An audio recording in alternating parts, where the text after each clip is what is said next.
थोड़ा नया भी दो यार। मित्रों, हर किसी का सपना होता है कि उसका एक बिजनेस हो, लेकिन पैसों की शॉर्टेज की वजह से वो प्रॉब्लम जो है हमारे सामने आ जाती है और हम सोचते हैं कि यार ऐसा कोई बिजनेस हो जो जीरो इन्वेस्टमेंट से चालू हो और जीरो इन्वेस्टमेंट पे ही खत्म हो। और हम जब इधर उधर देखने लगते हैं तो हमें कुछ वैसे ही आइडियाज मिलते हैं जो मैंने अभी बताए। हाँ, मैं एक बात बता दूं, जीरो इन्वेस्टमेंट का मतलब ये नहीं होता कि उसमें कोई इन्वेस्टमेंट नहीं लगेगा। यार, हम उस जमाने की बात कर रहे हैं जहाँ पर सांस लेने के लिए भी टेक्नोलॉजीज डेवलप हो रही है और वहाँ से भी पैसे मिलेंगे और पानी के लिए दे रहे हैं। जीरो इन्वेस्टमेंट का मतलब होता है वो प्रैक्टिकलिटी जहाँ पर आप डे वन से स्टार्ट कर सकते हैं वो काम। आपको उसके लिए कोई इनिशियल आपको कोई तैयारी इन्वेस्टमेंट करके नहीं रखनी है, डे वन से आप स्टार्ट कर सकते हैं। वो होती है जीरो इन्वेस्टमेंट बिजनेसेस। और ऐसे ही हमने लगभग 200 से ज्यादा बिजनेस आइडियाज आपको बताए हैं। 1000 से लेकर 10 लाख इन्वेस्टमेंट वाले भी बिजनेस आइडियाज की पूरी प्लेलिस्ट आपको आई बटन और डिस्क्रिप्शन बॉक्स पे मिल जाएगी। लेकिन खैर, हम इस वीडियो को चालू करते हैं और जानते हैं कुछ अलग हटके जीरो इन्वेस्टमेंट बिजनेस आइडियाज। अगर पहली बार इस चैनल पे आया तो यार सब्सक्राइब कर दो, बेल आइकन जरूर से दबा दो और फिर मत कहना कि मुझे कुछ अलग आइडियाज नहीं मिल रहे हैं, क्योंकि हम इसी के लिए यहाँ बैठे हैं। और इसी के साथ बढ़ते हैं अपने नंबर 3 की तरफ। मित्रों, यहाँ मैं एग्जांपल लूंगा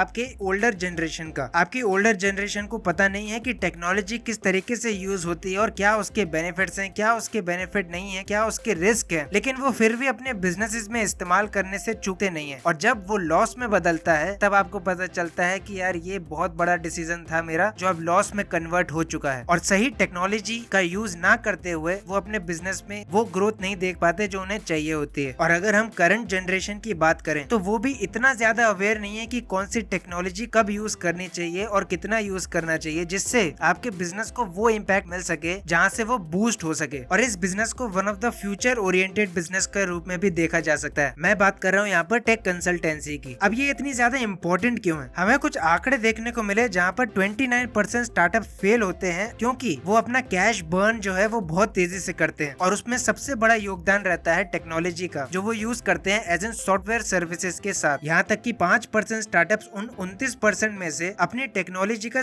ऑप्टिमम लेवल यूज नहीं कर पाते, जहाँ पर उन्हें पेड सर्विसेज तो लेनी पड़ती हैं और उसी के साथ साथ वो अपना कैश भी बहुत तेजी से बर्न करते रहते हैं, क्योंकि उन्हें अंदाजा नहीं रहता कि कितना इसे यूज करना है, कितने लोगों के लिए इसे यूज करना चाहिए। और वहीं पर इस सर्विस की डिमांड आ जाती है, जहाँ पर न केवल बिजनेसेस या स्टार्टअप्स बल्कि कॉर्पोरेट्स, जॉब और फ्रीलांसर्स भी इस चीज पे ध्यान देने वाले आगे आने वाले 5 सालों के अंदर। क्योंकि जैसे जैसे टेक में नई चीजें इंट्रोड्यूस होती जा रही हैं, कॉम्प्लेक्सिटीज बढ़ती रहेंगी। और ये जो ऐसी कंसल्टेंसी है वो न केवल सॉफ्टवेयर के ऊपर आपको कंसल्ट करेगी कि कौन सा कितनी देर के लिए आपको यूज करना चाहिए, बल्कि आप किस तरीके के हार्डवेयर टेक भी यूज कर रहे हैं वो भी कंसल्ट करना बहुत जरूरी है। बहुत से स्टार्टअप्स आज भी यूज करते हैं HDD और पुरानी केबल्स को अपने डेटा ट्रांसफर के लिए, जिनसे उनकी कॉस्ट तो बढ़ी जाती है बल्कि टाइम भी ज्यादा लगता है, जो अल्टीमेटली आपको एक कोड याद दिलाता है, टाइम इज मनी। तो एक बहुत अच्छा बिजनेस है, इसमें आपको सिर्फ एक स्किल रिक्वायर्ड होनी चाहिए कि आप टेक में कितने अच्छे हैं और आप फिर कंसल्ट कर सकते हैं startup, businesses, freelancers, job oriented persons, management groups और कॉर्पोरेट्स को और अपने लोकल इंस्टीट्यूट्स को भी। खैर, बढ़ता हूँ मैं अपने नंबर 2 की तरफ, जो की है डूडल डेकोर। अब ये बड़ा मजेदार सा बिजनेस होने वाला है और बिजनेसेस के लिए। मैंने अपनी पिछली वीडियोस में बताया था कि कस्टमाइजेबल पेंटिंग्स आपके ऑफिसेज, आपके घरों में कितनी इंपॉर्टेंट रहती है कि एक पर्सनलाइज और एक कस्टमाइज होम, ऑफिस या कैफे आपको मिल सके, जिससे एक एनवायरनमेंट तैयार हो सके। वहीं पर आ जाता है डूडल डेकोर। ये बहुत ही नई टर्म है और इसको ज्यादातर फ्रीलांसर्स बहुत अच्छे से यूज कर रहे हैं। जब मैं फाइवर पे गया देखने की इसकी रेट क्या चल रही है तो वो 3000 रुपए है आपका एक इलस्ट्रेशन, एक डूडल बनाने के लिए 3000 रुपए। और आपने वो कहानी तो सुनी होगी, 10 साल का लड़का था जिसको एक रेस्टोरेंट कंपनी ने एक्वायर किया सिर्फ डूडल्स बनाने के लिए उनकी दीवारों पे, जिससे एक अट्रैक्टिवनेस आई और उनके जो रेट ऑफ कस्टमर्स थे वो 59% से बढ़ चुके थे। और ये जो डूडल इफेक्ट्स है वो आजकल बहुत से नए स्टार्टअप जो है अपने ऑफिसेस में रखना पसंद करते हैं, क्योंकि वहाँ पर एक एनवायरनमेंट क्रिएट होता है। और गूगल इससे खुद मानता है, क्योंकि उनके ऑफिसेस में भी डूडल्स का बहुत बड़ा कलेक्शन रहता है। इवन को वर्किंग स्पेसेस में भी डूडल का एनवायरनमेंट के प्रति कंट्रीब्यूशन रहता है। मित्रों, ये एक आर्ट है, ये कला है और इसके पैसे गिने नहीं जाते, इसकी वैल्यू गिनी जाती है। तो डूडल डेकोर भी एक बहुत अच्छा बिजनेस बन के सामने आता जा रहा है और एक अच्छी ग्रोथ देखने को मिल रही है जैसे जैसे इंडिया का इंफ्रास्ट्रक्चर बढ़ता जा रहा है स्टार्टअप्स के प्रति। तो खैर, बढ़ता हूँ मैं अपने टॉप 1 की तरफ। आपने कभी सोचा है कि आपके शहर के अंदर कितनी मेडिकल शॉप्स होंगे? अगर आप अंदाजा भी लगा सके तो आप कहेंगे लगभग 150 से 400। और जब बात आती है नेटमेड्स, अपोलो 24/7,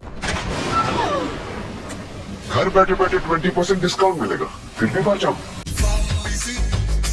सकते हैं, जैसे बड़ी बड़ी मेडिकल डिलीवरीज बिजनेसेस की, तो आपको इंस्टेंट दवाइयाँ लाके यार बहुत कम देते हैं। मैं यहाँ पर हर शहर की बात नहीं कर रहा, मैं यहाँ पर टायर 2 और टायर 3 सिटीज की बात कर रहा हूँ, इवन टायर 4 सिटीज की भी। वहाँ आप किसी भी तरीके से मेडिसिन मंगवा लें, वो तभी आएगी जब उसका टाइम होगा, यानी कि 2 या 3 दिन आपको लग ही जाने हैं। चाहे आप नेटमेट से मंगाए, फार्मेसी, अपोलो 24/7 या किसी से भी मंगाए, टाइम लगेगा वहाँ तक पहुँचने के लिए। लेकिन आपके शहर में जो है वो कब काम आएंगे। लेकिन उसमें भी एक लफड़ा है कि शहर से बहुत दूर है वो, और हमें जाने में बहुत झिझक होती है, और रिमोट वर्किंग जब से आई है तब से हम बाहर निकलना ही नहीं चाहते भाई। तो अब आप एग्जांपल लीजिए स्विगी या जोमेटो का। आप अपने फेवरेट रेस्टोरेंट से खाना मंगवाते हैं और वो डिलीवर करते हैं। अब मान लीजिए कि वो एक मेडिकल स्टार्टअप है और आपके मनपसंद मेडिकल स्टोर से ही वो दवाइयाँ लेगा, और अब शायद मुझे बताने की जरूरत नहीं है कि ये कैसे काम करेगा। और अगर आपको ये लग रहा है कि इसमें इन्वेस्टमेंट तो यार लगेगी, ऐसा कैसे हो सकता है यार। दीपेंद्र गोयल ने भी पहले कॉस्ट बचाने के लिए खुद ही डिलीवर किया था सामान अपने ही लोकल शहर के अंदर। तो आप अपनी बस डिलीवरी ऐप का इन्वेस्टमेंट ले सकते हैं, जिससे ऑर्डर बुकिंग हो सके, और कोई जब अपनी प्रेफरेबल मेडिकल शॉप से दवाई मंगाना चाहता है तो आप डिलीवर कर सकते हैं। और अगर इसके ऊपर एक स्टार्टअप है, वैसे तो कई हैं, लेकिन टायर 3, 4, 2 इन सिटीज के ऊपर तो मुझे कमेंट करके जरूर बताना। लेकिन लेफ्ट वाली वीडियो में 5000 के अंदर के बिजनेस आइडियाज मिल सकते हैं क्या? बिल्कुल। और राइट वाली वीडियो में 20,000 तक के बिजनेस आइडिया स्टूडेंट्स के लिए। मैं मिलता हूँ आपको अगली वीडियो में, तब तक के लिए बी बिजी।